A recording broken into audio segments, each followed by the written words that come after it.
Do you ever feel like your whole life has just turned into one giant checklist?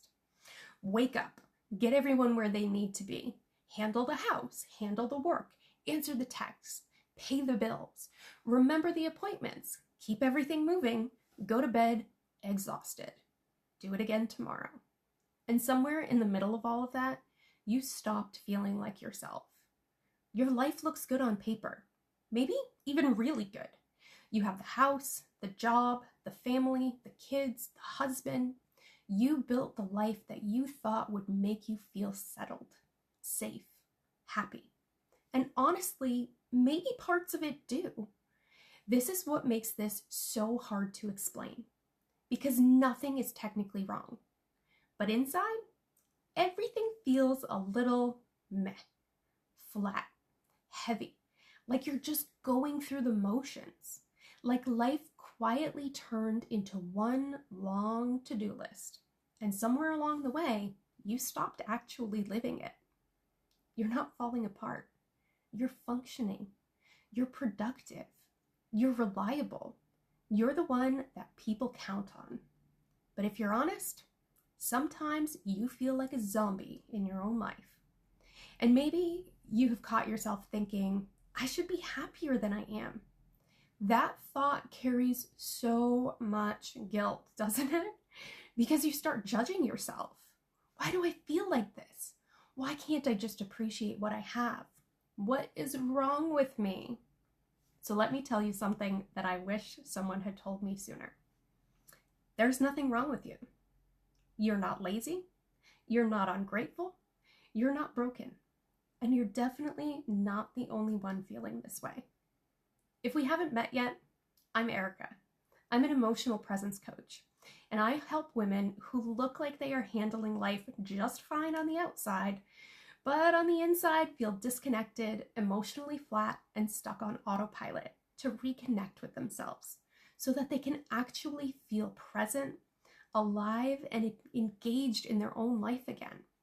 Because I know this feeling deeply. I lived it. I had the nice house, the great job, the family, the kids, the husband.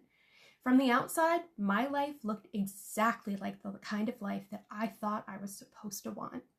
And honestly, it was a good life. That's what made it so confusing. I was capable, I was productive. I was the person that people counted on. Dinner got made, the bills got paid, the responsibilities got handled. Life kept moving. And I remember sitting on my couch one night after a completely normal day. Nothing bad had happened. No big breakdown, no dramatic rock bottom, just a normal Tuesday. And I remember thinking, when was the last time I actually felt excited about anything? Not just busy, not just productive, not just overwhelmed. Actually excited, actually present, actually alive. And I couldn't answer that. That hit me kind of hard because from the outside, nobody would have guessed. I looked fine. I had all of the things that should have made me feel fulfilled. But internally, I felt disconnected from myself in a way that I could not explain. And that's the part that nobody talks about. Because emotional disconnection doesn't always look like you're falling apart. Sometimes it looks like being the most responsible person in the room. Sometimes it looks like being high functioning. Sometimes it looks like carrying everything so well that nobody realizes how heavy it feels. Sometimes it looks like scrolling for an hour because your brain won't slow down. Sometimes it looks like snapping over something small and knowing that it's not really about that thing. Sometimes it looks like finally having time to rest and not knowing how.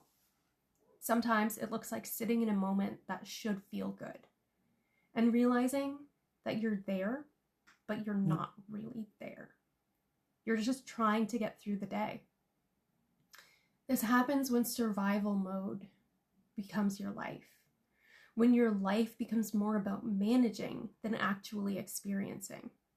When you spend so much time taking care of everyone else and keeping things moving, solving problems, and being the reliable one, eventually Presence gets replaced by performance. You stop asking yourself, how do I feel? What do I need? What actually matters to me?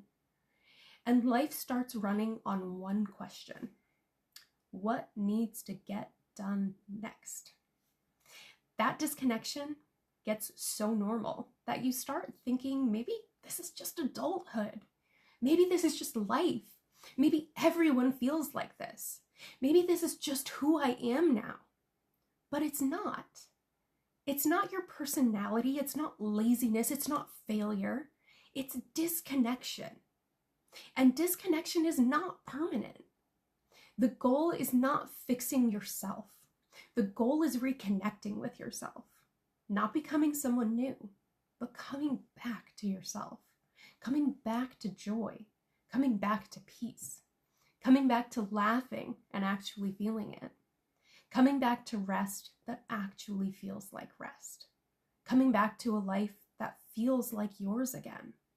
Where you stop surviving your life and you start being present in it. That's what this channel is about. Not surface level motivation. Not pretending that a bubble bath is going to solve emotional burnout. Real conversations about emotional disconnection, autopilot, overwhelm, overthinking, guilt, identity shifts, and what it actually looks like to feel like yourself again. Because there are so many women walking around looking completely fine while quietly feeling empty. And I want you to know that there's another side to that. You don't have to stay stuck in the meh. You don't have to keep living your life like a robot. You are allowed to want more than just getting through the day. You're allowed to want to feel alive again. And if this hits home, I would love to know. Have you ever caught yourself thinking, I should be happier than I am? Tell me in the comments, because I promise you that you are not alone in that. And if this video made you feel seen, please make sure to like it and hit subscribe. Because if you are tired of just surviving your life and you are ready to actually feel present in it again, that is exactly what we talk about here. I also want to invite you to join my free Facebook group, the Emotional Presence Collective. That's where we go deeper into these conversations with real support, real tools, and real women who understand exactly what this feels like. The group is linked below for you. This channel is for the woman who is ready to come back to herself. And if that's you, you're in the right place. And I'm really glad that you're here.